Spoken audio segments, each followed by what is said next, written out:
So this session will be on, the discussion for this session will be on values of human life and the relevance in media. So when we discuss about the values of human life, I think it will be more appropriate to remember one of the oldest saint of Bharat, that is Tiruvalluvar. He had written a scripture on the moral values of life, and it is treated as the universal ethical content. The greatest value of Tirukkural is its universal ethical content, and he wrote this before 2100 years, and still it stays relevant for us. And at least this scripture is being translated into more than 40 languages all over the world. And the scripture is basically divided into three parts. One is on virtue, the other is on wealth, and the third is on love. And it consists of around 1330 couplets clustered in 133 chapters. And every couplet is 1.5 line. Maximum, it is only of 1.5 line. All 1330 couplets are of 1.5 lines. And it gives the complete values of human life. And in the first chapter of virtue, God is portrayed as universal in content, transcending the marginal line of God being Hindu, Jain, Muslim or Christian. So Kural's primary concern is with the whole world, and according to Tiruvalluvar, a man's prosperity and adversity, heaven and hell, his present and his future are products of his own actions. And I would like to mention one of his Kural here. Why should we listen to the wise men? Why should we listen to the learned people? He says that Selvathul Selvam Sevichelvam, Achelvam Selvathul Ellam Thalai. The meaning of this is the most precious wealth is the wealth acquired by the ear. Indeed, of all wealth, that wealth is the crown. He says that when we listen to the wise people, that is the best wealth in the world. So we are here to listen to the wise people. And I take this opportunity to welcome Shri Subhash Suji. Subhash Suji, he is a PR practitioner and general manager. He was formerly general manager for CK Birla Group and director general for Foundation for PR Education and Society, and he was chairman for Public Relations Society of India of Delhi chapter, and presently he is visiting faculty of Delhi University and also visiting faculty of Indraprastha University. I request Dr. Pavitra Srivastav to welcome Subhash Suji.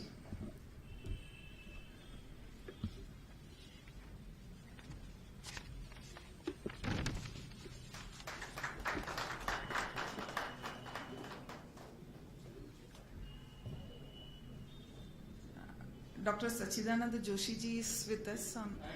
Okay, sir. Okay, sir. So let us start the session, and I request Shri Rakesh Sharma. He is from Chandigarh and he is CEO of Shri Sai Media Private Limited Publishers. They are publishers for Satya Swadesh, and he is a key member in launching Indian Express Jammu and Kashmir edition. And he has also worked with Day and Night News Channel, Dainik Bhaskar and Desh Sevak. I request Shri Rakesh Sharma ji to place his thoughts here for this session. Rakesh Sharma ji. Yes, sir, please. आप सबको मेरा नमस्कार। देखिए, हम लोग समय की सीमा से बंधे हैं। कहा गया था कि ये सेशन 12 बजे शुरू होगा और लगभग 22-23 मिनट लेट चल रहे हैं। यदि इस सेशन को सुचारू रूप से चलाना है तो 1.5 घंटा चलाना होगा, और स्वाभाविक है कि फिर भोजन का समय खाया जाएगा, यानी भोजन बाद में खाया जाएगा, बीच में भोजन का समय खा लिया जाएगा।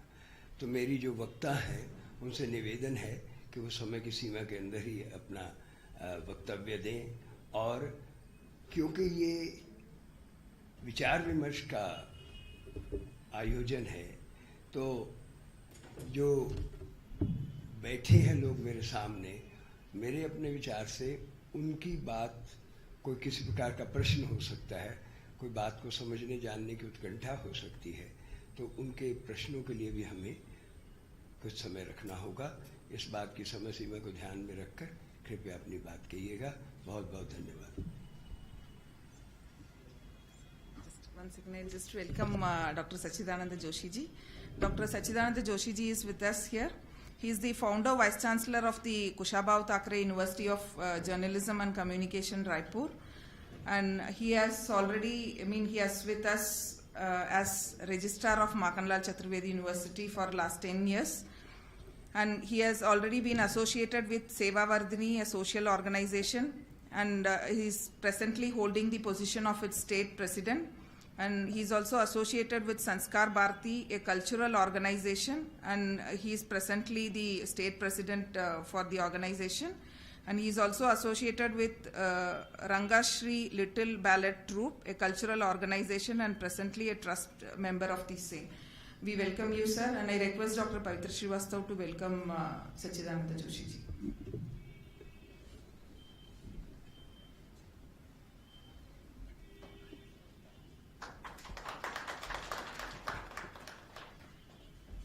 So now I request Rakesh Sharma ji to place his thoughts.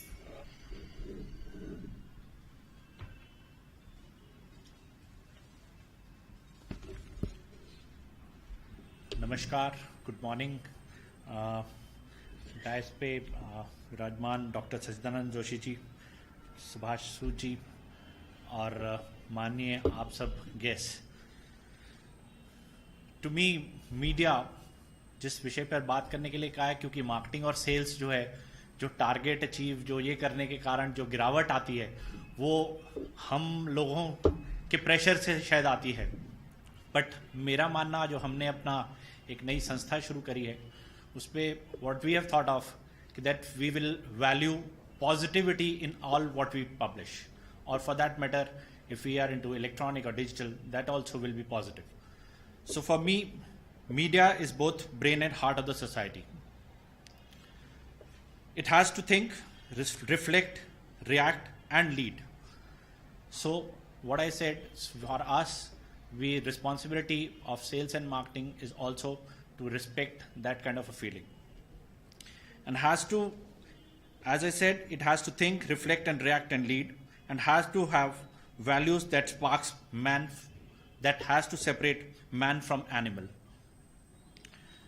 Pornography medium has lot of commercial value, but it is not media with values.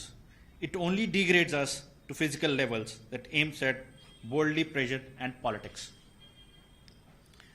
Animals have bodies, but humans have potential to be spiritual.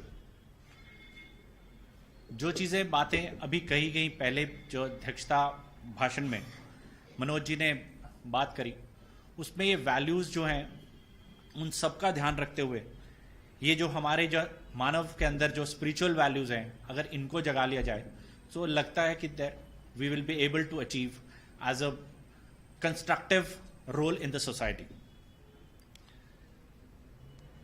Media in absence of values cannot think, reflect, or guide us as humans. Yes, it can lead us to consumption and pleasure by being propaganda machine for marketers. The way I said with the opening mark, for we to achieve, derive those targets, and any institution which values basically our spiritual, our past as far as Indian society is concerned, जो हमारी, जैसे कुठाला जी ने कहा कि भारत की संस्कृति से हमें जोड़ के अगर देखा जाए, बट जो इंटरनेशनल और या बाहर की जो टेक्नोलॉजी, इन सबको कंबाइन करके करा जाए, so we will be able to achieve the desired role of our marketing targets also. Media has to respect for weak, elderly and kids, fairness for all, care for needy, old, sick, courage to protect the weak, trust and honesty integral to relationship, and feelings and equality equality and harmony in the democratic society are all such values for which onus lies with media, not only to generate awareness about them and encourage the establishment of same in the society.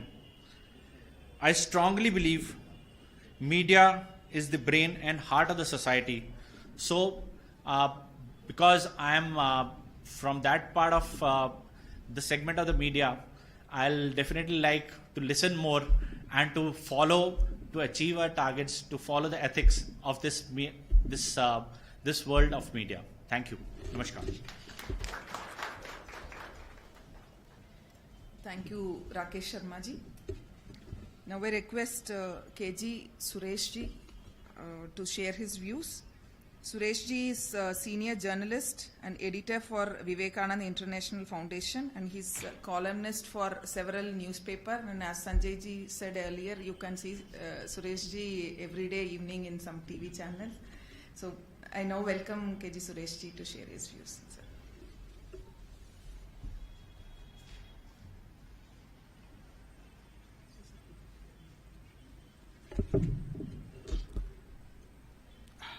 धन्यवाद doctor Sasikala, आदरणीय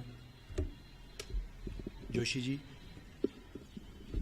सुभाष सूद जी, professor Kuthiala और यहाँ उपस्थित विद्वद्गण। समय की सीमा है और विषय बहुत ही बड़ा है।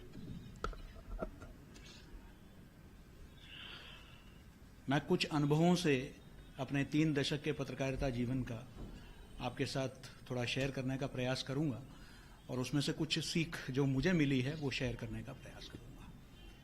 आजकल कश्मीर की बहुत चर्चा हो रही है। कुछ वर्ष पूर्व जब कश्मीर में चुनाव हुआ था, कई वर्ष पूर्व, तो एक टीवी चैनल जो सिर्फ सच दिखाती है, क्योंकि सच दिखाते हैं, उस चैनल ने हुर्रियत के कहने पर जो बहिष्कार हो रहा था डाउनटाउन श्रीनगर में, खाली वोटिंग बूथ की तरफ पूरा फोकस किया और बताया गया ढिंडोरा पीटकर कि देखिए कोई नहीं आ रहा है, कितना कामयाब हो गया है हुर्रियत का ये जो आह्वान है, और इसकी बहुत चर्चा की, डिबेट शुरू कर दिया। और दूसरी तरफ एक और चैनल था जिसके साथ मैं कई वर्षों तक जुड़ा रहा, जी टीवी। वहां नजारा कुछ और था। वहां लंबी लंबी कतारें लगी हुई थी और एंकर वहां के संवाददाता से पूछ रहा था कि लोग अभी भी कम लग रहे हैं, क्या बात है?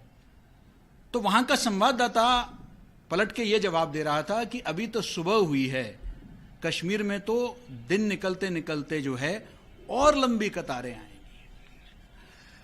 और कहीं ना कहीं कॉपी में जिक्र जरूर हुआ था कि हां, एक हुर्रियत ने एक बहिष्कार का आह्वान भी दिया है। सच तो ये भी दिखा रहे थे। सवाल है कि कौन सा सच? मैंने वहां के संपादक को फोन किया, वो मेरे मित्र थे। मैंने कहा कि एनडीटीवी ये दिखा रहा है और आप ये क्यों नहीं दिखा रहे हैं, आप ये क्यों दिखा रहे हैं? तो उन्होंने कहा कि हमें सिर्फ एक ही ब्रीफ ऊपर से मिला है, वो ये है कि वो सच दिखाएं जिससे लोकतंत्र की विजय हो, वह सच दिखाएं जिससे हमारा देश की विजय हो। उससे बढ़कर कोई सत्य नहीं है। और वही मेरे ख्याल से जब हम सत्य की यहां व्याख्यान, अभी आदरणीय कुठियाला जी ने महात्मा बुद्ध का जो है एक उनका कोटेशन हमारे सामने रखा, मैं उदाहरण के तौर पर, मिसाल के तौर पर लेता हूं युधिष्ठिर को। जब युधिष्ठिर ने जो बात कही कि अश्वत्थामा हतः कुंजरः, वो जो बात कही थी, पूरी बात कही, लेकिन किस बात को? आचार्य द्रोण को बताया। लेकिन उस वक्त क्या था बड़ा सच, क्या था जरूरी? धर्म के हित में, राष्ट्र के हित में, उसको हमने पालन किया। तो इसलिए सच दिखाते हुए वो सच किसके हित में है? क्या खाली बूथ, इलेक्शन के बूथ को हम जब दिखाते हैं, वोटिंग बूथ को, तो क्या वो मेरे देश के हित में है या नहीं, मेरे समाज के हित में है या नहीं, ये सवाल हर मीडिया कर्मी को, हर मीडिया चैनल को पूछने की जरूरत है। उससे विजय किसका हो रहा है? इसीलिए उस चैनल का साख इतना गिर गया कि उसको PTV 3 का नाम जो है दिया गया। मैं दूसरे एक मूल्य की तरफ मैं बढ़ता हूं। हाल ही में एक आध दिन पहले एक चैनल पर आक्रमण हुआ दक्षिण में। आक्रमण इस बात के लिए कि हम हिंसा की निंदा करते हैं और इस तरह का आक्रमण नहीं होना चाहिए, हम उसकी भर्त्सना करते हैं। लेकिन चर्चा का विषय क्या था? क्या हिंदू महिलाओं को मंगलसूत्र पहनना चाहिए या नहीं? किसी ने कोई जबरदस्ती तो आज तक नहीं की है कि आप मंगलसूत्र पहनिए। केरल में ईसाई महिलाएं भी पहनती हैं। कल को चर्चा का विषय होगा क्या मुस्लिम महिलाओं को जो है बुर्का पहनना चाहिए या नहीं, सिख बंधुओं को पगड़ी पहनना चाहिए या नहीं। यह freedom of speech and expression, अभिव्यक्ति की स्वतंत्रता को हम किस हद तक ले जाएंगे, यह एक बड़ा सवाल है जिस पर हमें सोचने की जरूरत है। तो जो हमला हुआ टीवी स्टेशन पर, जो बम का हमला हुआ, उसकी हम भर्त्सना करते हैं। लेकिन क्या चैनलों को सिर्फ सनसनी फैलाने के लिए, टीआरपी बढ़ाने के लिए इस तरह के विषय उठाने का अधिकार है? इस पर हमें विचार करने की जरूरत है। तीसरा, महात्मा बुद्ध ने बहुत कुछ सिखा के गए थे, उसमें से एक था मध्यम मार्ग। बड़े अफसोस के साथ कहना पड़ रहा है कि हम बिल्कुल एक्सट्रीम में जाते हैं। मिसाल के तौर पर भूमि अधिग्रहण का विधेयक, एंटी फार्मर, कोई ट्राइबल वेलफेयर के लिए कोई चीज आती है तो वो ट्राइबल वेलफेयर। कल मैं IIMC Indian institute of mass communication में एक चर्चा में भाग ले रहा था, तो मैंने वहां रख के कहा कि आपने कब से तय कर लिया कि भूमि जो है हमेशा सदैव हर फार्मर के लिए वो एक संपत्ति है, वो एक लायबिलिटी नहीं है। हमने कब से तय कर लिया है कि विकास जो है जनजातियों को हानि पहुंचाएगी, इसलिए उनको शिकार करने दीजिए, उनको फल और पत्ते इकट्ठा करने दीजिए, उनके साथ छेड़छाड़ मत कीजिए। हम मानवता के एक बहुत बड़े अंग को विकास से वंचित रखना चाहते हैं। हम उनको बिफोर क्राइस्ट सेंचुरी के रिलिक्स बना के म्यूजियम में रखना चाहते हैं क्या?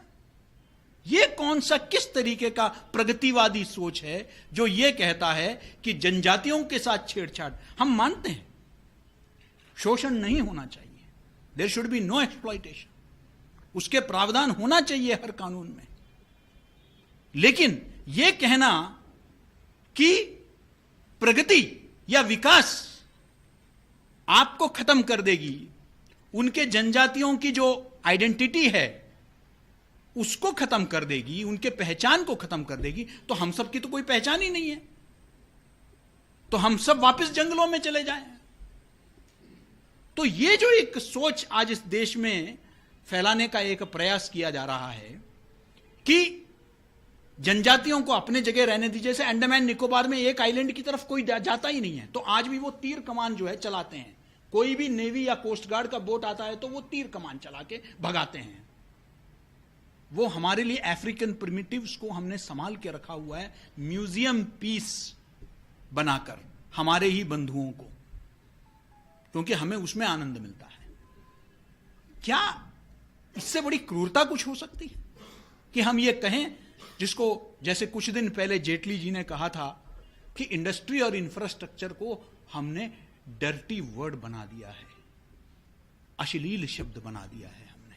इस पर वही मंत्र हमें अपनाना पड़ेगा कि मध्यम मार्ग, शोषण ना हो, इसका तो हमको जो है जरूर सुनिश्चित करना है। लेकिन यह कहना कि विकास ना हो। मेरे ख्याल से इस पर भी मीडिया को विचार करने की जरूरत है। मैं एकाध और मिसाल देकर मैं इस अपने बात को, वाणी को विराम देता हूं। कुछ दिन पहले एक संस्था में बहस हुई थी। एनडीटीवी के हमारे अच्छे मित्र प्रियदर्शन जी भी आए हुए थे। तो उन्होंने कहा कि हमारे टीवी चैनल ने बड़ा प्रगतिवादी कदम उठाया है कि बलात्कार की जो शिकार महिलाएं हैं, अक्सर कई चैनलों में उनको चित्रित किया जाता है सर मुंह ढककर, सर झुकाकर। हम ऐसे नहीं दिखाते हैं। हम ऑनर किलिंग को ऑनर किलिंग नहीं, डिसऑनर किलिंग कहते हैं। तो हमने उनको साधुवाद दिया। लेकिन मैंने कहा कि प्रियदर्शन जी, मुझे आपत्ति, आपने जो किया यह तो सराहनीय है, लेकिन मुझे आपत्ति इस बात की है कि आप ये सारे कदम तो आप उठा लेते हैं, लेकिन उसके बाद अंडरवियर बनियान से लेकर परफ्यूम के एडवर्टाइजमेंट से लेकर हर एड में आप महिलाओं का जो चित्रीकरण जिस तरीके से होता है, आप अगर स्मोकिंग के, सिगरेट के, तंबाकू के, शराब के ऐड नहीं लेते हैं, तो ऐसे ऐड जो महिलाओं का कमोडिफिकेशन करते हैं, ऐसे ऐड को आप क्यों एक्सेप्ट करते हैं? अगर आप महिलाओं के प्रति प्रतिबद्धता रखते हैं तो। उसका जवाब नहीं था, मार्केटिंग कंपल्शंस थे। उसके लिए कहा हमें भी तो चैनल चलाना है। तो फिर यह कौन सी ईमानदारी रही? कंटेंट में तो सब आता है, पब्लिक तो सब देख रही है। आप कैसे कह सकते हैं कि एड में तो हम कुछ भी दिखा दें, कोई भी अश्लीलता दिखा दें, कोई भी कमोडिफिकेशन दिखा दें? तो ये जो है ईमानदारी की कमी है, जो हमारे पत्रकारिता में बहुत जरूरत है। मैं एक संजीदगी, मैं समझता हूं कि इसकी कमी बढ़ती जा रही है। मैं 2 मिसाल दूंगा, और ये आज से नहीं, कई वर्षों से। कुछ वर्ष पूर्व रात का समय था, मैं अपने ऑफिस में बैठा हुआ था। उस वक्त मैं पीटीआई में था, और मैं रात को हमें खबर मिली कि चांदनी चौक के इलाके में जो है कोई आग लगी है। अब रात के टाइम पर ब्यूरो में एक ही व्यक्ति रहता है देर रात के समय पर, बाकी सब चले जाते हैं। तो तुरंत मैं भी निकला चांदनी चौक के लिए, और कुछ टीवी चैनल वाले भी निकले। कई लोग प्रेस क्लब में आनंद ले रहे थे, तभी उनको फोन आया कि भाई जल्दी तुरंत पहुंचिए, वहां कुछ बड़ा। तो जब हम वहां पहुंचे तो बाहर डीसीपी निकल के आ रहे थे। हमने पूछा कि क्या हुआ? तो उन्होंने कहा कि thank God everyone is safe. किसी के जान, मतलब माल को तो नुकसान हुई, किसी को जान को नुकसान नहीं हुई। हमने भी कह दिया शुक्र है। एक युवा पत्रकार टेलीविजन चैनल से आए थे, उन्होंने पैर को ऐसे, आज भी मेरे आंखों के सामने है, कई वर्ष पुरानी बात है, इतने दूर से कैमरा लेके रात को 11 बजे आए और एक भी नहीं मरा। खबर क्या फाइल करेंगे? आप एक मानवीय जिंदगी से डील कर रहे हैं। हमारे लिए क्या कैजुअलिटी फिगर ही रह गई है क्या मीडिया में? मुझे याद आता है कुछ वर्ष पूर्व एक 2 चैनलों में, जो 2 संवाद समितियों में, मैं नाम नहीं लूंगा क्योंकि मैं भी किसी संवाद समिति से जुड़ा हुआ था, प्रतिस्पर्धा रही है। तो उस वक्त तो इलेक्ट्रॉनिक मीडिया तो थी नहीं। तो हम लोग आपस में क्या करते हैं, रात को एक बार फोन करके किसी अखबार के मित्र से पूछ लेते हैं भाई उस एजेंसी ने क्या दिया है, ताकि उसका काउंटर हम भी यहां से चला सके। तो एक एजेंसी ने यह दिया कि किसी रेल दुर्घटना में कहीं दूर दराज इलाके में 10 लोगों की मृत्यु हुई, 10 गंभीर रूप से घायल और 20 लोग घायल। दूसरे संवाद समिति ने, क्योंकि रात को क्या होता है कि रात को बहुत ज्यादा डिटेल में अखबार नहीं जाते हैं।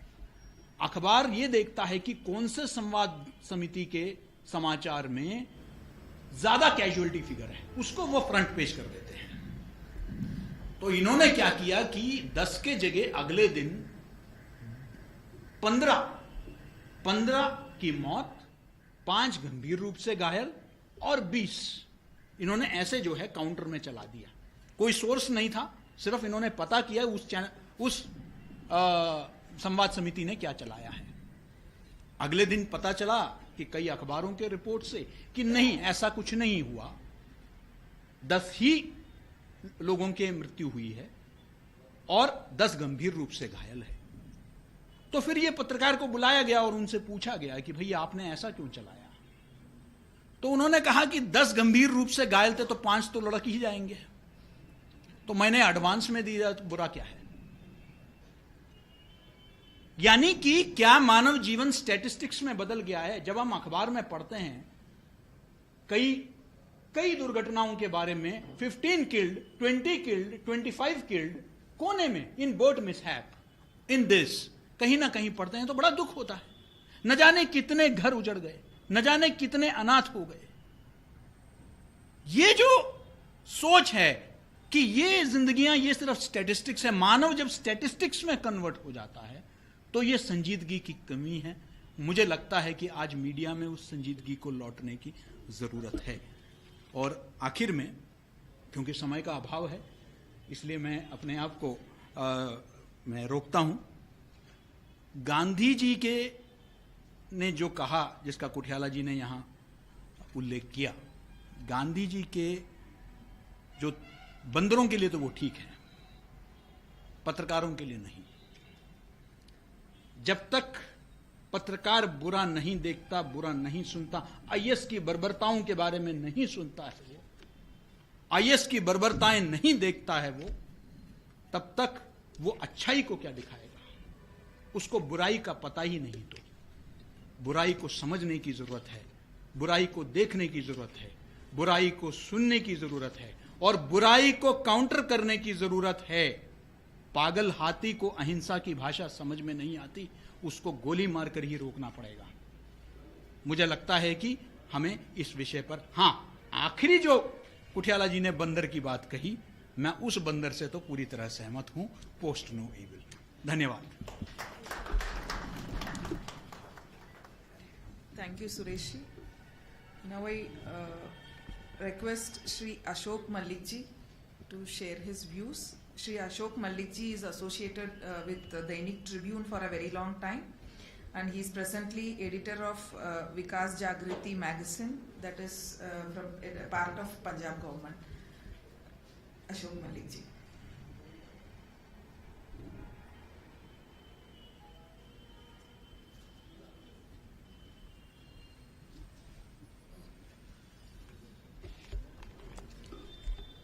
नमस्कार जोशी जी, सूद साहब, मित्रों। जिस समस्या की हम चर्चा कर रहे हैं, ये समस्या बहुत पुरानी है। मेरे ख्याल से हमारी आज़ादी से पहले का एक शेर है जो मैंने पत्रकारिता के अपने शुरू के दिनों में सुना था। एडिटर हूँ, ज़रूरत है मुझे खूने 2 आलम की, कि इस सुर्खी से बनती है सुर्खी 8 कालम की। ये जो सोच है सुर्खी बनाने की, उसी की बात सुरेश जी भी बता रहे थे और वो हम सब लोगों ने देखा है। सेंसेशनलाइजेशन कितना होता है, किस तरह से होता है। तो उसमें जो मीडिया की नैतिकता है, उसका एक सवाल जो आज का मुख्य सवाल है, उसको देखें तो एक उदाहरण मैं आपको याद दिलाता हूँ। शायद ज़्यादा पुराना नहीं है, आप लोगों ने सुना होगा पर शायद भूल भी गए हो। पटियाला में एक युवक को एक टेलीविजन चैनल के लोगों ने सजेशन दिया कि अगर तुम अपनी खबर अच्छी तरह से प्रकाशित कराना चाहते हो तो तुम आत्मदाह की कोशिश करना। और उसने अपने आप को आग लगा ली। मीडिया के लोगों ने उसको फिल्म किया और दिखाया, तो उसको बचाने की कोशिश किसी ने नहीं की। ये ठीक है कि मीडिया की भूमिका ये नहीं है कि वो आग बुझाने जाएं, पर अगर आग लगाने का आप सजेशन देते हैं तो बुझाने की जिम्मेदारी उसकी भी व्यवस्था तो कर लीजिए। कम से कम फायर ब्रिगेड को तो कह दीजिए। जो नैतिकता की बात है वो बहुत ज़रूरी है और इसमें कसौटी क्या होनी चाहिए। जो समाज के भले के लिए है वो मेरी नैतिकता है, अखबार के भले के लिए नहीं। अखबार का लाभ चलेगा पर लोभ नहीं चलेगा। जिस तरह की मीडिया में होड़ चल रही है वो रोकने के लिए ये सब में मूल्य परक सोच आए, ये ज़रूरी है। और ये कहाँ से आएगी? परिवार से, समाज से और हमारे शिक्षण व्यवस्था से। जो पत्रकारिता की शिक्षा देते हैं वो अगर ये सारी चीज़ें ध्यान रखेंगे और पत्रकार बनने से पहले मुझे वो मूल्य जीवन में अपनाने की एक प्रेरणा मिलेगी, वो सभी जगह से मिलेगी, तभी ये होगा कि मैं उन मूल्यों को अपने काम में, अपने व्यवसाय में इस्तेमाल करूं। एक हम लोगों ने बचपन में ये आमतौर पे सुना होगा कि गाय अगर जा रही है और उसके पीछे पीछे कसाई आ रहा है और आपने देखा कि गाय दूसरी तरफ चलेगी और कसाई को आपने रास्ता नहीं बताया, तो वो सच बोलने से अच्छा है। तो सच की जो ज़रूरत है उसमें भी वही एक वैल्यू सिस्टम आ जाता है जो परिवार ने, समाज ने मुझे सिखाना है। बचपन में अगर हम अपने बच्चों को ये नहीं सिखाते तो ये कैसे अपेक्षा करेंगे कि जब वो पत्रकार बनेंगे या नागरिक बनेंगे तो वो उन मूल्यों का अनुसरण करेंगे या उन मूल्यों के मुताबिक जिएंगे। जो हमारे सामने समस्या है उसके लिए कसौटियाँ क्या होनी चाहिए, ये हमें तय करना है। जैसे हमारे संविधान में एक व्यवस्था है मौलिक अधिकारों की, पर उन मौलिक अधिकारों के साथ साथ उनकी सीमाएं भी हैं। मौलिक अधिकारों के लिए भी अगर सीमाएं हैं तो जो पत्रकारिता की हमारी निष्ठा है, जो हमारा काम है, उसमें भी हमें सीमाएं तय करनी है। वो सीमाएं क्या होंगी, उनके लिए फिर वही कसौटी है जो समाज के हित में है, जो देश के हित में है। और उनको तय करने के लिए जो आज बात हुई, हमें बैठना है और कुछ सूत्र तय करने हैं, तो उस समय हमें ये देखना पड़ेगा कि किन चीज़ों को हम अपने उन मूल्यों में रखें जिनको वायलेट नहीं करना, जिनके लिए हमें झूठ बोलना पड़े या सच छुपाना पड़े तो सच भी छुपाना है। ये तय करने के लिए अगर हम सिंसियरली और समाज के हित को, राष्ट्र के हित को ध्यान रख के चलेंगे तो मुझे लगता है कि हमारा जो व्यवसाय है उसके प्रति जो आजकल तृष्णा सी हो रही है, मीडिया के बारे में लोगों के मन में कितना सम्मान है ये हम सब लोग जानते हैं। और बाकी जो तीन बंदर हैं उनकी अगर भ्रष्ट होने की बात आती है तो मीडिया के बारे में भी ये बात अक्सर आ जाती है। इसलिए अगर हमने इसको बचाना है और इसके माध्यम से हमने दूसरों को आईना दिखाना है तो हमें अपने लिए जो मूल्य तय करने हैं वो कठिन भले ही हों पर करने तो ज़रूरी है, हमें करना पड़ेगा। आज की जो ये हमारी तैयारी है संघर्ष के लिए, उसमें ये एक कठिन चुनौती होने जा रही है और उन मूल्यों को निर्धारित करके उनके हिसाब से चलना निश्चय ही कठिन होगा और ज़रूरी भी। धन्यवाद। Thank you, Ashok Malik ji. Now the next speaker is Shri Kushal Chand Lali. He's from Chandigarh.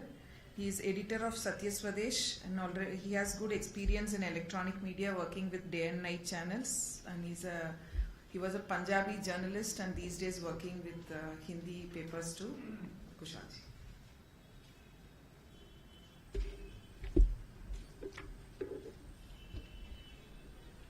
आदरणीय डॉक्टर सच्चिदानंद जोशी जी, डॉक्टर सुभाष सूद जी और मेरे भाई और बहनों,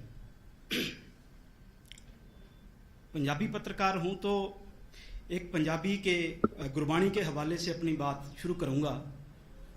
गुरबाणी में एक श्लोक आता है,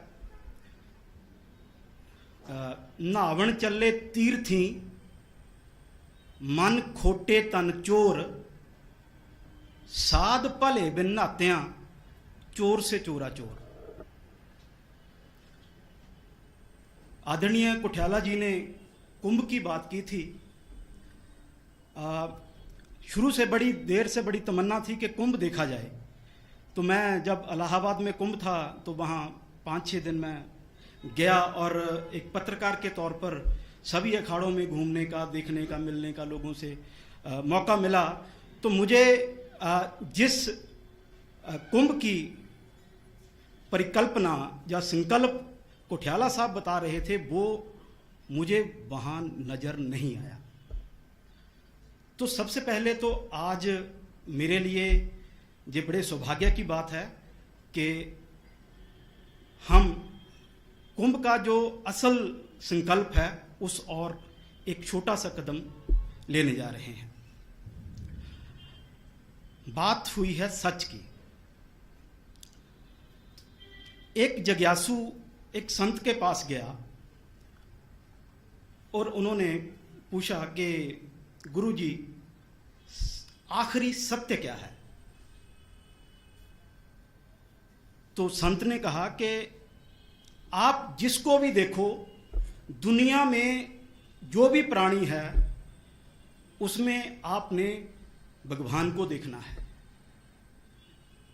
तो जिज्ञासु की जिज्ञासा पूर्ण हुई और वो चलता रहा। रास्ते में आगे से क्या था? आगे से एक भागता हुआ बैल आ रहा था। तो दो व्यक्ति रास्ते में खड़े थे, उन्होंने बोला, भाई साहब बैल आ रहा है, बैल मारता है, भागो भागो।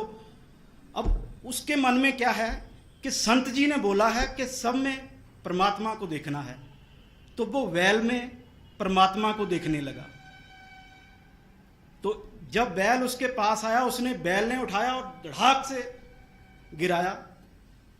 जिज्ञासु फिर खड़ा हुआ और फिर संत जी के पास पहुंच गया कि संत जी, जो आपने सत्य बताया था वो पूर्ण सत्य नहीं है। वो बोले, क्यों? आपने बोला था कि जिसको भी आपने देखना है उसमें आपने परमात्मा को देखना है। आगे बैल आ रहा था, मैंने उसमें परमात्मा को देखा, लेकिन बैल ने मुझे उठा के मारा। तो संत ने कहा कि जो दो बंदे आपको आगाह कर रहे थे, अरे भाई रुकिए रुकिए, बैल मार रहा है, क्या उसमें आपको परमात्मा नहीं दिख रहा था? सत्य की परिभाषा क्या हो, ये सबसे महत्वपूर्ण है। मैं जब इस जगह पर खड़ा होकर किसी एक सत्य की बात कर रहा हूं, तो मेरे सामने इधर जोशी जी बैठे हैं, इनका थोड़ा एंगल और है। मैं इस तरफ से देख रहा हूं, ये इस तरफ से देख रहे हूं, तो मैं भी सत्य देख रहा हूं, ये भी सत्य देख रहे हैं, लेकिन हमारा एंगल वखरा वखरा है, अलग अलग है। तो मुझे लगता है कि जब हम सत्य की परिभाषा करते हैं तो सत्य की परिभाषा में जो हालात हैं वो सबसे अहम रोल अदा करते हैं। और जब इस समय हम मीडिया के लिए सत्य क्या हो उसकी परिभाषा करें, तो हमें ये जरूर समझ लेना चाहिए कि हमारा देश, हमारा समाज किस हालात से गुजर रहा है। मुझे लगता है कि भारतीय समाज एक लैंडलॉर्ड कल्चर से इंडस्ट्रियल रेवोल्यूशन की तरफ चेंज हो रहा है। अब इसको मैं हिंदी में कहूं तो एक जागीरवाद कल्चर से एक औद्योगिकरण की ओर जा रहा है, एक विकास की। मेरे से पहले मेरे मित्र बात कर रहे थे विकास की, कि विकास की परिभाषा क्या होनी चाहिए। मैं भी उनकी ही बात को आगे बढ़ाता हूं कि विकास की परिभाषा क्या होनी चाहिए। अगर विकास की परिभाषा आम जन या आदिवासी नहीं तो क्या कारपोरेट होनी चाहिए? यह भी हमें विचारने की जरूरत है। जिस तरह के मीडिया में आज हम लोग काम कर रहे हैं, वो मीडिया कहां से आता है, वो उस मीडिया के पीछे कौन है, उस मीडिया का लक्ष्य क्या है, ये एक गंभीर मुद्दा है।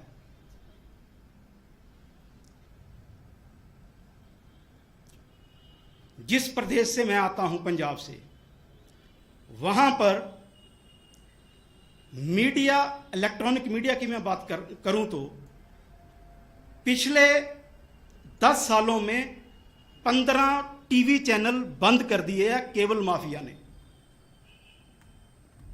वहां कोई मीडिया मैन जहां मीडिया हाउस सच की बात करे तो कैसे करे, कहां दिखाएं? एक ताजा घटना अभी हुई है, एबीपी न्यूज का पंजाबी का प्रोजेक्ट चंडीगढ़ में पिछले 3 साल से प्लानिंग से चल रहा था। 200-250 के करीब पत्रकार, पूरा स्टाफ उसने भर्ती करा हुआ था। केबल पे चलने से पहले उसको 3 साल से उसकी तैयारी चल रही थी, उसको केबल माफिया ने चलने नहीं दिया और वो बंद कर दिया और 200-250 पत्रकार सड़कों पे आ गए। तो पत्रकारों ने प्रोटेस्ट किया, कुछ लोग हमारे पास भी आए कि हमारी हेल्प कीजिए, हमारे साथ आइए। तो मैंने कहा कि मैं आपके साथ आ सकता हूं, लेकिन आपका टीवी चैनल बंद हो रहा है, आपके 250 जर्नलिस्ट रोड पे आ गए हैं, आपके नेशनल टीवी चैनल में एक टिक्कर की खबर नहीं चली, तो किस मीडिया हाउस के लिए पत्रकार लड़े? और पत्रकारों का क्या हाल है? जहां तक स्टाफर्स वगैरह होते हैं उनको तो रखते हैं, लेकिन जो दूर, जो डिस्ट्रिक्ट लेवल के नीचे जो असली जो ग्राउंड है, ब्लॉक लेवल पर, तहसील स्तर पे, पत्रकारों को कुछ देते नहीं है और बोलते हैं आप इतने पैसे लाओगे। मैं सच बोल रहा हूं, हमारे वहां एक ऐसा मीडिया है, वो ये बोलता है आपने टीवी चैनल पत्रकार बनना है तो आप 25,000 रुपया ले आए, हमें दीजिए, हम आपको आई कार्ड देंगे, और खबर चलाने का 800 रुपया आपसे लेंगे, आप 1000 रुपया ले, 2000 रुपया ले। इन हालात में हम किस तरह के मूल्यों और सत्य की बात कर सकते हैं?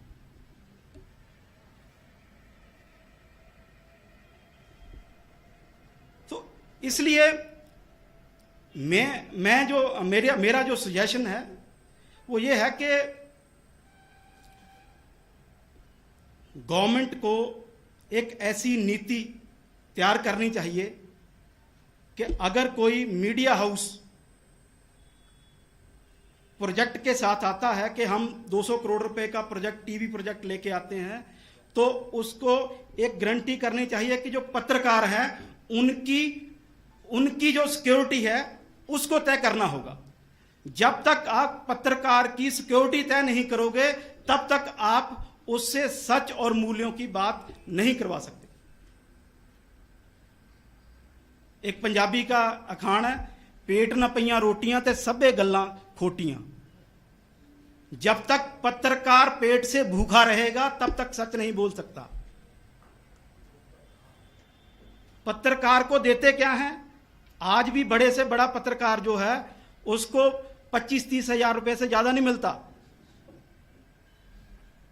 मैं जिनकी शर्मा केजी ने बात की है पहले, उन पत्रकारों की बात नहीं कर रहा, लाखों वालों की, मैं दूसरों की बात कर रहा हूं जो काम कर रहे हैं। हाँ जी, हाँ जी।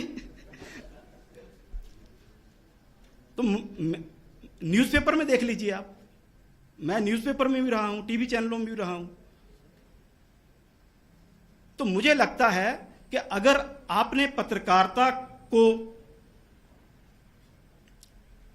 उसका स्टैंडर्ड अप करना है, उसको आप चाहते हैं कि पत्रकार उन्हीं पत्रकारों की तरह काम करें जिस तरह आज़ादी से पहले जो आते थे। हमारे देश का मीडिया की हिस्ट्री क्या है? हमारे देश की मीडिया की हिस्ट्री है कि हम आंदोलनों से निकले हैं। हम समाज के लड़ने वाले लोग हैं, लेकिन अफसोस कि हमें समाज पर कंट्रोल करने वाले लोगों की नौकरी करनी पड़ रही है, कॉरपोरेट की नौकरी करनी पड़ रही है। तो ये एक गंभीर प्रश्न है और इसको एक तो गवर्नमेंट और दूसरा सोसाइटी। और मैं एक ये कहूंगा कि मीडिया को कोई आइसोलेशन में इसको नहीं देखा जा सकता। मीडिया एक समाज का हिस्सा है और हमारा समाज से ही जो लेते हैं वही मीडिया करता है। इसलिए इसको सोचने की जरूरत है और मैं कहूंगा कि हम इंडिविजुअल तौर पे, निजी तौर पर अपना क्या क्या योगदान दे सकते हैं वो हमें देना चाहिए।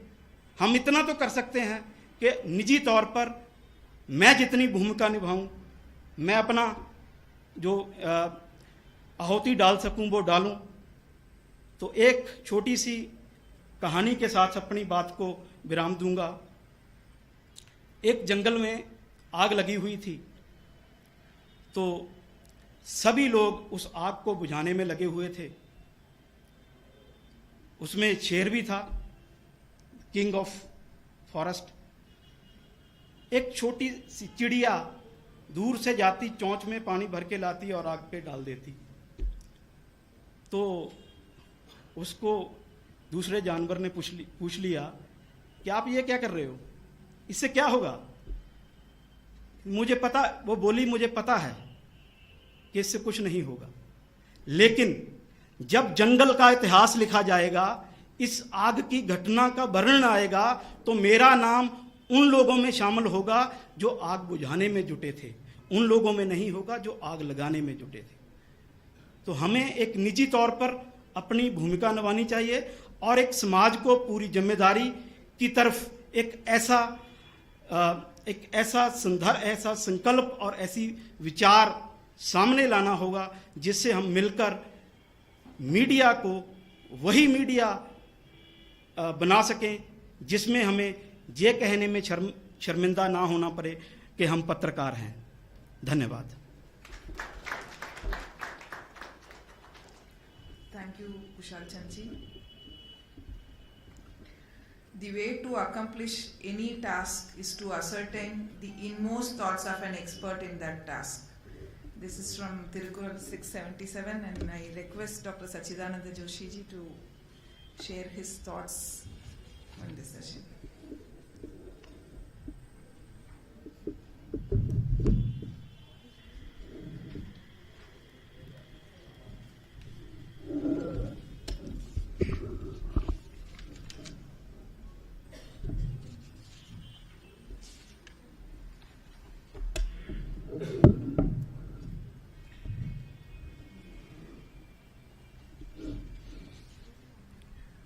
आदरणीय अध्यक्ष महोदय और सभागार में उपस्थित सभी सम्माननीय देवियों, सज्जनों, विद्वज्जन,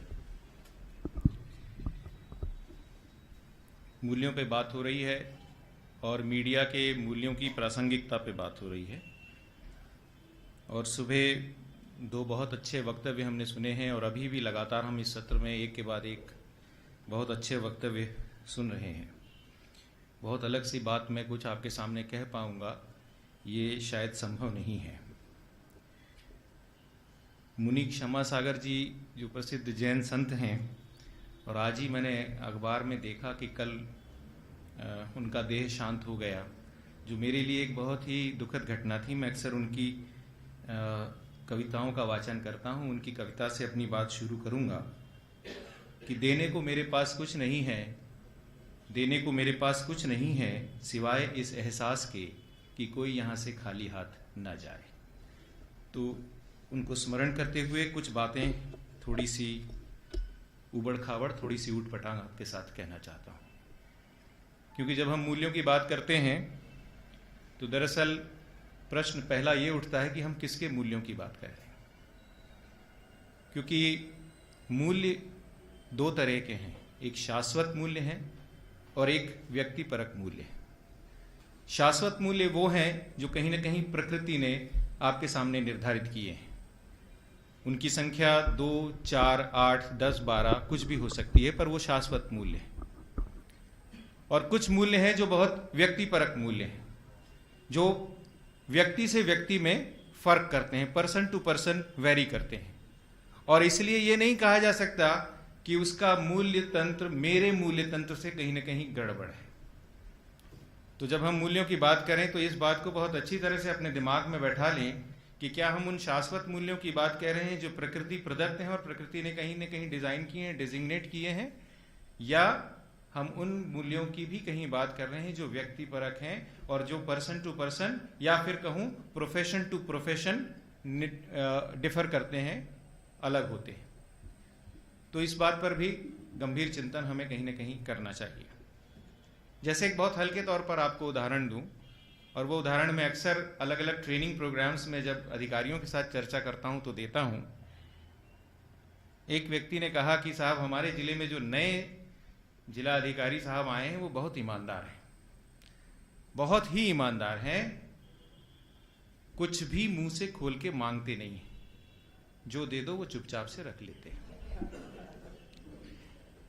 और उन्होंने कहा कि बहुत ईमानदार हैं, कुछ मुंह खोल से मांगते नहीं।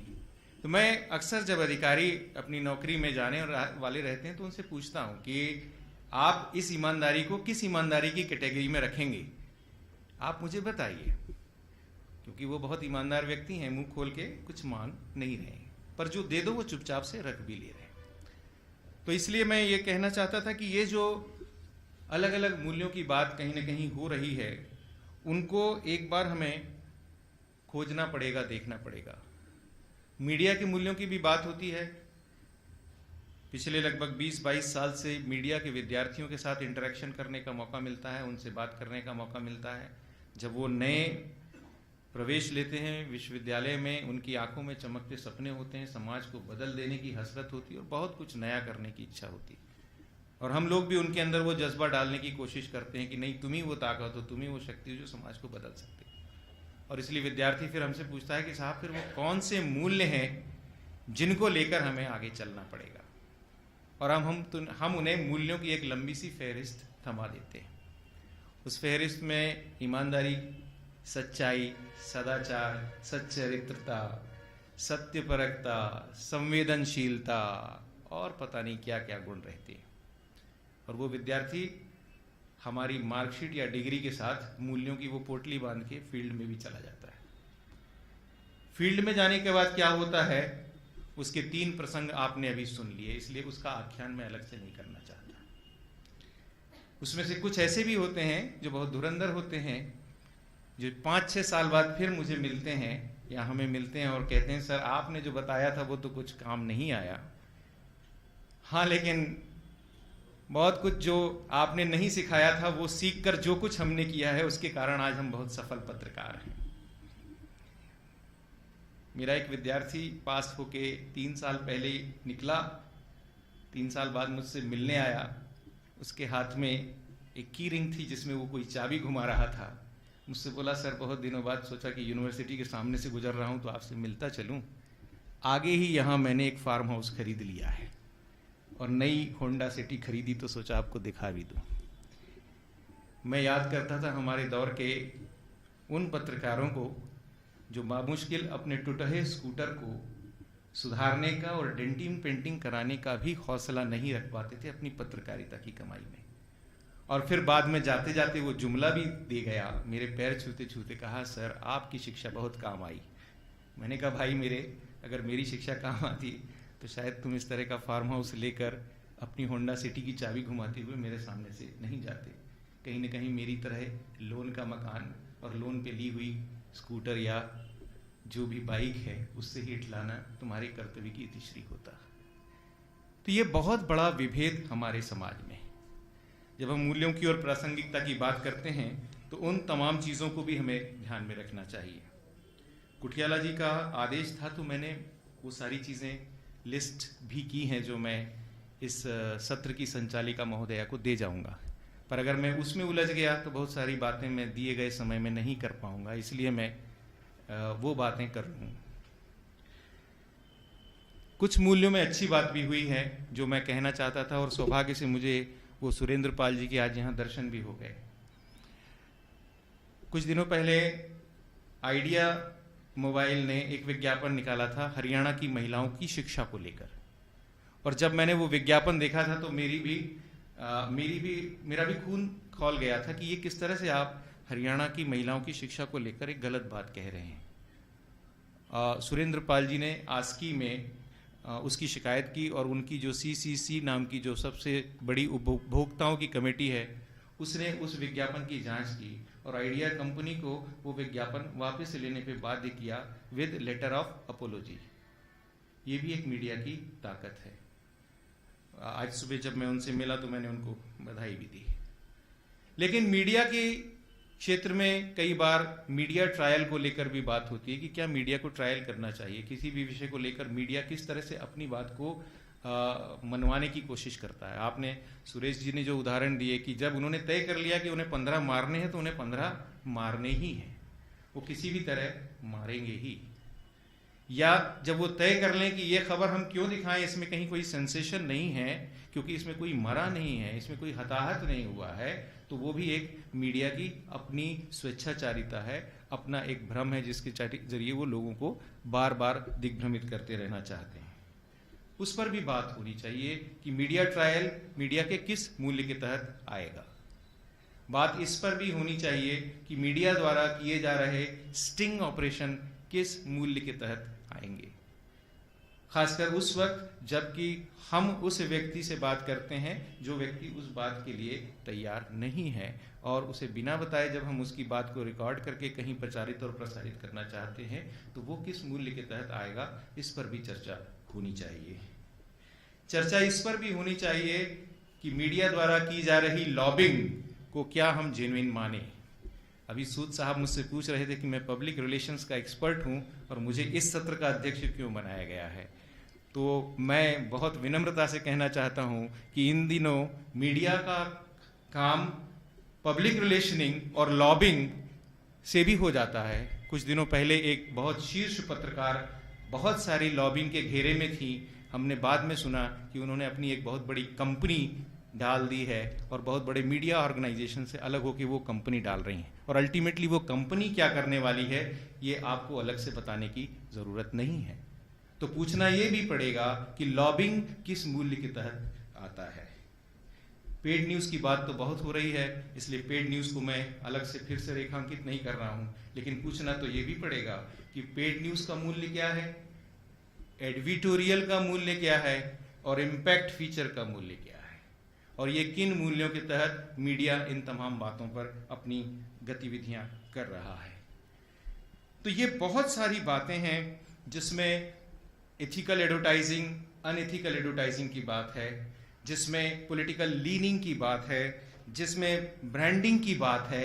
ये तमाम मूल्य जहां जहां मीडिया के सामने आएंगे वहां वहां मीडिया के मूल्यों की पड़ताल इन सारी चीजों में, इन सारे पैरामीटर्स के तहत भी होनी चाहिए, ऐसा मुझे लगता है। ये इसलिए भी लगता है क्योंकि यह मीडिया के इंटरप्रिटेशन की स्वेच्छाचारिता की बात नहीं है। हम बार बार ये कह रहे हैं कि सत्य वैसा ही हो जैसा सत्य मीडिया देख ले, तो ये उस इंटरप्रिटेशन की भी बात नहीं है। अभी मेरे पूर्व वक्ता ने एक बहुत सुंदर सी कहानी सुनाई, एक कहानी मैं भी सुनाने का मोह संवरण नहीं कर पा रहा हूँ, कहीं अलग से व्हाट्सएप पर ही आजकल पढ़ते हैं सारी चीज़ें, इसलिए आप कह सकते हैं कि ये चौर्य कर्म भी है, जिन्होंने पढ़ी हो वे भी इसको याद कर सकते हैं। कहानी यूं है कि पोप एक बार एयरपोर्ट से उतरे। पोप तो उनको लगा कि मैं बार बार कार के पीछे बैठता हूं, इस बार कार के आगे यानी मैं चला के देखूं क्योंकि बहुत बड़ी लिमोजिन कार है। तो उन्होंने ड्राइवर से कहा कि तुम पीछे बैठो, मैं लिमोजिन कार चलाऊंगा। तो ड्राइवर ने कहा नहीं सर, आप ये लिमोजिन कार नहीं चला सकते क्योंकि आपने बहुत दिनों से चलाई नहीं, बहुत अलग तरह की कार है। अरे क्या तुम जानते नहीं, मैं बहुत अच्छा ड्राइवर हूँ, आज तो कोई मेरे साथ है भी नहीं, किसी को मालूम नहीं पड़ेगा, तुम पीछे बैठो। और फिर वो पोप ड्राइव करने लगे और ड्राइवर पीछे बैठ गया और वो गाड़ी चलाने लगे और वो बहुत तेजी से गाड़ी चला रहे थे, 160 या 200 की स्पीड से या जो भी स्पीड से गाड़ी चला रहे थे। तो वहाँ एक ट्रैफिक सिग्नल पर ट्रैफिक पुलिस ने उन्हें रोका और वहीं एक टेलीविजन का पत्रकार भी था। तो ट्रैफिक पुलिस ने रोका और उसे फाइट किया। तो टेलीविजन पत्रकार ने अपने बॉस को कहा कि सर, एक बहुत बड़े आदमी की गाड़ी यहाँ पकड़ी गई है। तो उसने कहा कौन बड़ा आदमी, क्या कलेक्टर है? नहीं, कलेक्टर नहीं, उससे और बड़ा है। अच्छा, क्या यहाँ का मेयर है? नहीं, मेयर भी नहीं है, उससे भी बहुत बड़ा है।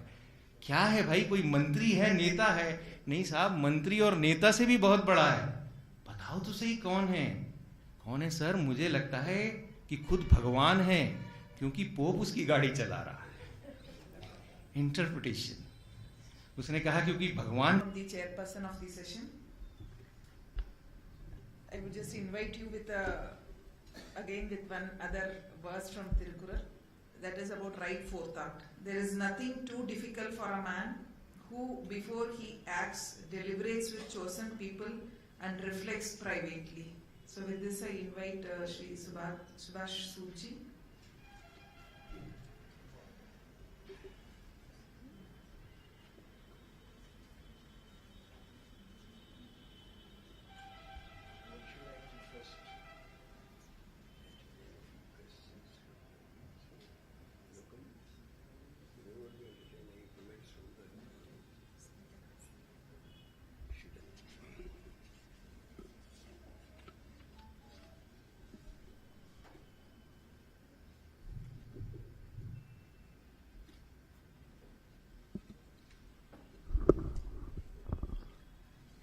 मैंने जैसे जोशी जी से कहा था कि मुझे समझ नहीं आ रहा कि एक जनसंपर्क कर्मी को, क्योंकि देखिए जनसंपर्क तो बहुत बदनाम है इस बात के लिए कि वो मीडिया को बिगाड़ता है।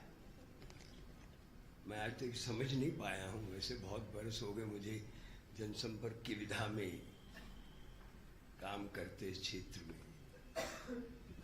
मैं सोच रहा था कि मुझे क्यों कहा गया कि मैं इस सेशन की अध्यक्षता करूं, तो मुझे बात समझ में आ गई कि कई बार ऐसा होता है कि अध्यक्ष का काम होता है कि चुपचाप सबकी बात सुने और जो भी कुछ निकला हो उसे थोड़े से शब्दों में उसका निचोड़ पेश कर दे और वो अपनी बात कहे ही ना।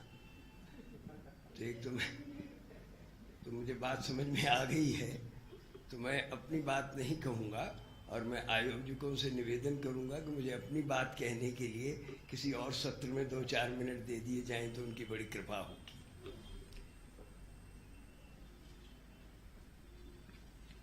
सभी वक्ताओं ने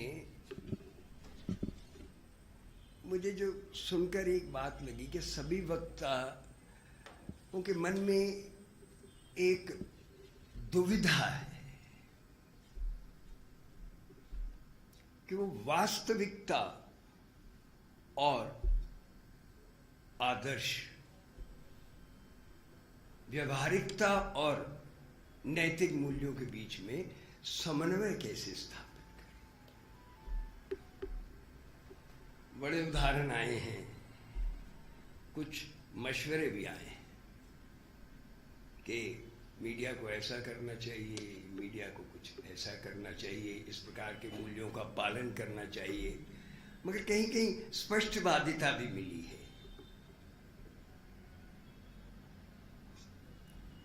ये भूखे भक्ति न होए गोपाल।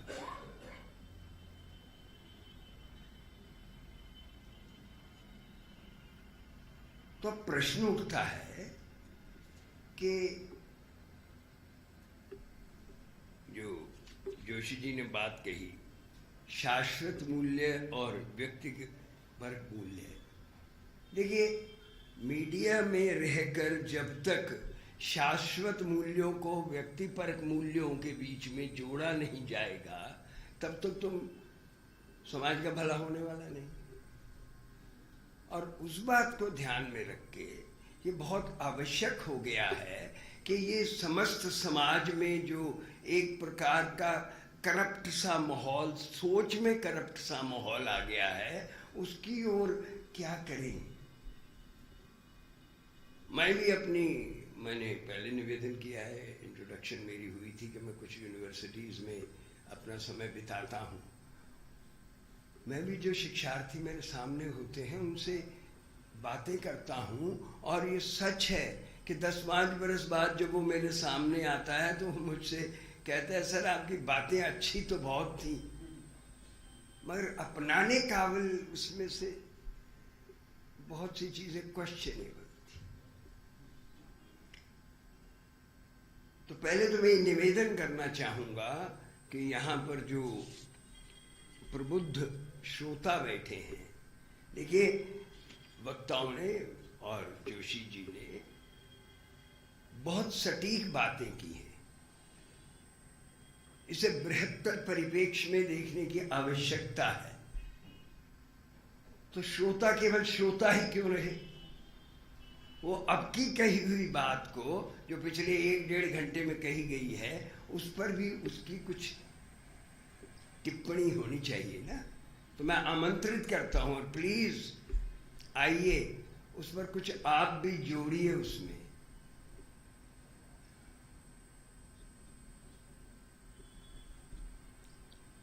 ऐसा प्रतीत होता है कि या तो बात बहुत पसंद आई है कही गई,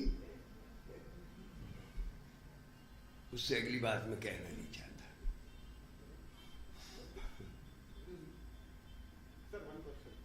जी हाँ, धन्यवाद आपका। आप यहाँ पधारिए, क्योंकि यहाँ माइक की व्यवस्था मुझे दिखाई नहीं दे रही। अच्छा है, वहीं रहिए, अपना परिचय दीजिए और संक्षिप्त टिप्पणी कीजिए। आपका बड़ा धन्यवाद।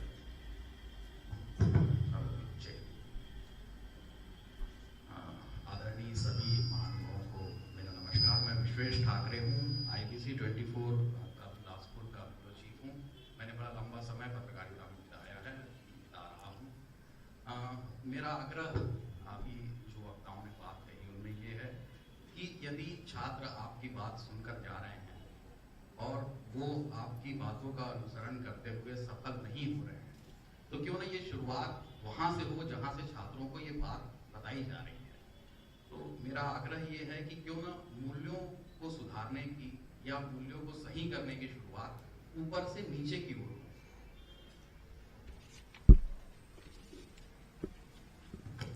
आपका बहुत बहुत धन्यवाद। मैं आपके विचार को यहाँ रिकॉर्ड कर रहा हूँ सर, आपकी इजाज़त से, क्योंकि ये चर्चा का विषय रहना चाहिए। और कोई महानुभाव? जी, पहले अपना कृपया परिचय दीजिए। नमस्कार, मेरा नाम चैतन्य है। इसी विश्वविद्यालय में मैं कंप्यूटर का प्रोफेसर हूँ।